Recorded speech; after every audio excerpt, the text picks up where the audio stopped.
Hi guys, I just wanted to show you today how you can get some free plants from the plants you already have. So not that long ago, I was giving this pink petunias a trim because they were just looking really leggy and not blooming so much. So I trimmed them, and I didn't want to throw away flowers. I just wanted to enjoy them for a little bit, so I put them in a vase. And look what happened. This is the flowers were already gone, and I was going to throw it away, but then I saw that they all grew roots. Look at that. Now you can pot these and you have a whole bunch of new plants for free. And this is a popular variety of pink petunia. I'm not going to say the name in case it's protected by some patent.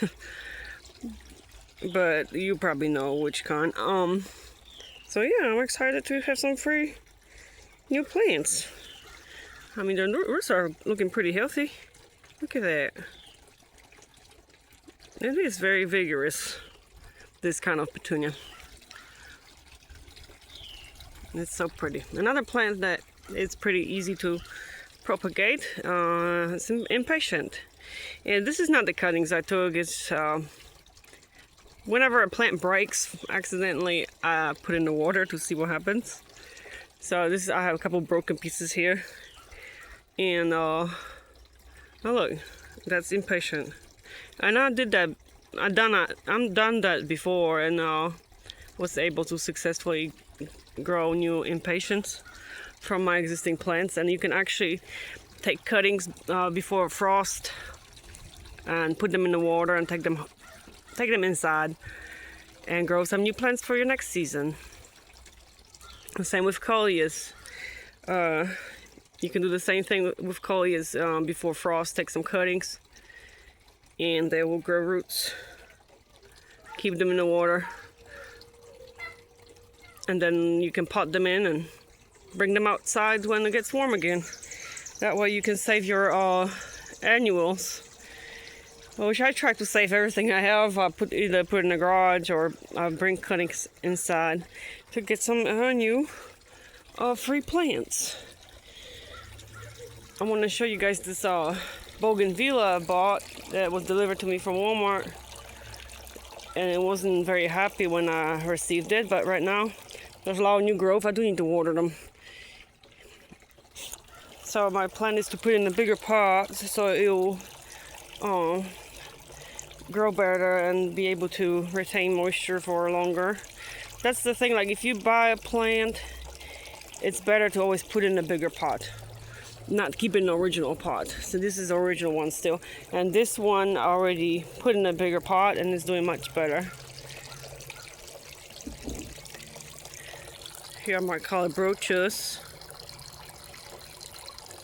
They're so pretty. And here's this new variety of mandevilla. It's like a purple, beautiful color. It's so pretty. I do need to put some more water in my fountain. And this one's starting to bloom. It's white. Another plant that's easy to propagate by taking cuttings is geranium. You just put that thing in the water. Every time I have a broken branch, I just put it in the water. And before you know it, you will have a new plant. I do need to deadhead this one. You cut this off, and then your plant will bloom more. And here's another one that I have. And finally, this plant I've been waiting so long for it to bloom. Somebody gave me this. I bought it from the lady who was moving. I bought all her pots that she had outside, and this one already had plant in it. But it was the winter time, so it was dormant, and I thought it would be dahlia because the other plant I got from her was dahlia. I should have known that because the leaves were different, but this is actually I think this is echinacea purple flower, which I'm so excited because I planted some seeds of this but it did not grow. So I'm excited to have this. I'm probably gonna maybe plant it in the ground. hoping that it will drop some seeds because these tend to self-seed themselves. So I'm probably going to find a spot for it to grow and drop the seeds because it's not going to, the seeds are not going to grow right here, right on the deck. I'm going to give you an update on my begonias. So here also I'm growing some from cuttings. Like I kept this in the water for a while. Now I put it in the dirt. And oh shoot, I see that something was digging in here and pulled this out. Yeah, I have a problem with something coming here and digging. This one is still in. And this one is still in. Okay, well I'm gonna probably put this back in the water. Because begonias supposedly are easy to root too. So I was watching some videos. One said keep it in the water until it grows roots, and some said that you can put them in the dirt, but you have to keep like a humid environment, like put like a little dome around it. So these were already kept in the water for a while, and I figured I was gonna put them, and they were looking good. But something came in here and pulled them out. A squirrel probably. You have squirrels everywhere. Look how pretty this one is. And your begonias, you know, you can overwinter them inside. You can overwinter them in your garage. That does not freeze, you know. And those tuberous begonias, you can take them out actually from the pot and just overwinter the tuber. I haven't done that yet. I'm going to show you what I planted here. It needs watering. I planted some daisies and these blanket flowers in different colors. And I finally planted these bushes here because we had some rain, so the ground was finally soft enough here for me to dig. And I do have a little elephant ear in there. And here are my mandevillas, dark yellow. And these guys are coming up. Canna lilies. And here's my pool area that I set up. I got some, just like a fake grass carpets. And I got that pool for the kids. Now it's Intex pool. 12 by 30. So I got some carpets here. Well, all this area was like sandy here and dirt, and that's why I did this. That way it doesn't get so muddy in here. I got this chairs, lounge chairs.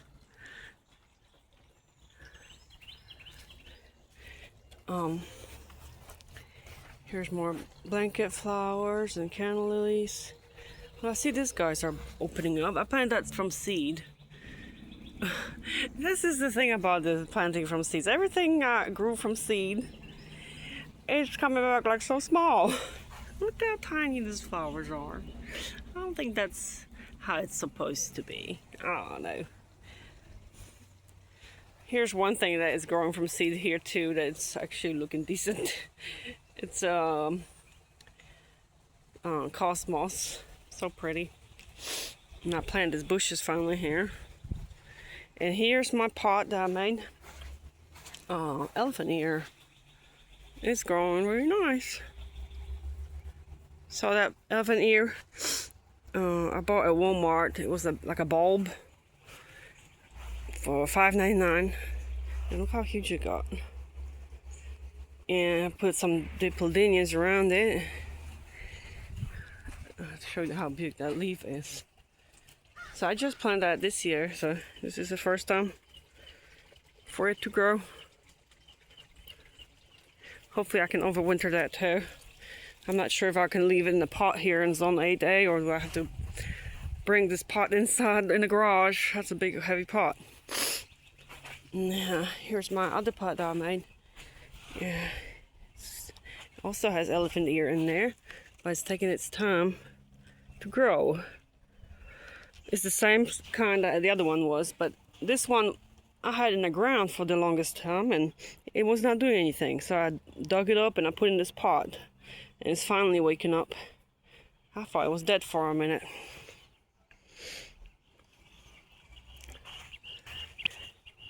And here are calla lilies. And there's another elephant ear, the same thing. I dug it up and put it in the pot instead. See what happens. And I have lantana growing here. And canna lilies. That might be too much for this little pot. I don't know. And some mandevillas taking its time. That's from last year that overwintered, but they're really taking its time to start blooming. See, that's the thing, like when you're buying plants at the store, they're all going to be all blooming already, and you can enjoy the flowers for longer. But if you overwinter them, it might take a little bit longer for them to start blooming. And here's my other elephant ear. This one's growing. And there's another one here somewhere that I didn't even remember that I had. Right there. And all these calla lilies are around here. I planted from bare root. Another elephant ear.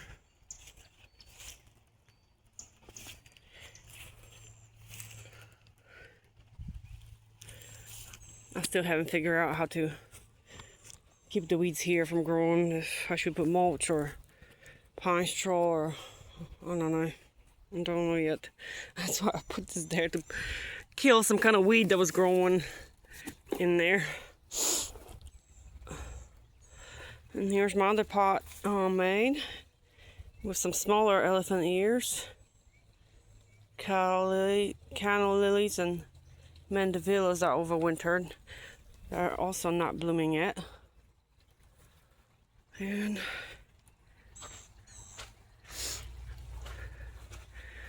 what else?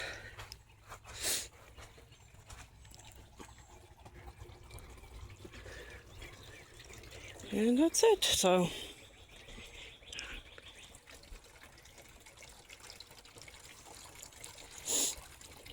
I encourage you to try taking some cuttings from the plants you have, so you can see what you can grow from cuttings. So I'm gonna probably let these guys grow for a little bit longer and then try to pot them in some soil and see if I can grow some new plants from them. Another thing that also is so easy to root is mandevillas. If you have any mandevillas, you put them in the water, the cutting in the water, and they grow roots really fast for you. Alright, that's all I have for today. I'll see you later.